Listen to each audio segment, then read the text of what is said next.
Let's talk about Melissa and Otis. First of all, Melissa. I want her to get better. I want her to be the mom that she is supposed to be. Yeah, I do too. Yeah, Melissa is someone who's living in her past, who unfortunately is numbing herself with drugs and alcohol and just trying to forget all the pain. And hopefully, as we see at the end of the 4th episode, we don't quite know what her bottom point's going to be, but there's only 2 ways that she can go, and let's hope that we find some redeeming things out about her. Yeah, and Otis is this, like, the dad you want, you know? He's the one that you want to, like, to take care of you and to be there when you're discovering you have powers. What's it like been playing him? Well, it's been honor. You know, it's been an honor because the writing is just so good that I feel like we are telling a story that is just relevant and real.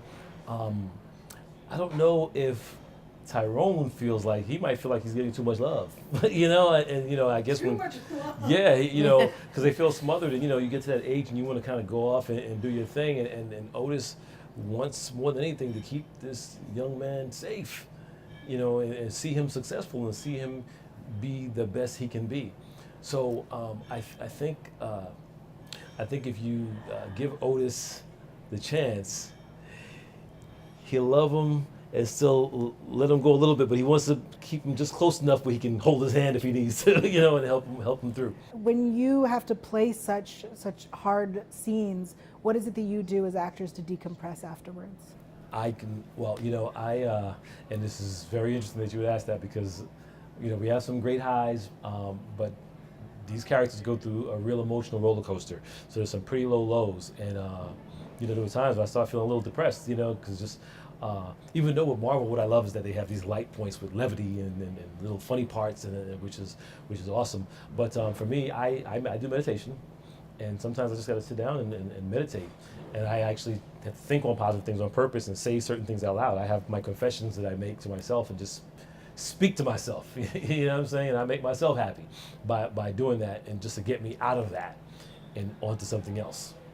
And I had, for a lot of the time, my 8-year-old daughter. So I would just run to her, give her a kiss and a hug and a cuddle, and life was good. What would you do if your 8-year-old daughter all of a sudden had light coming out of her hands? I just want to know what would you do? I would, a barrage of expletives would, like, wah!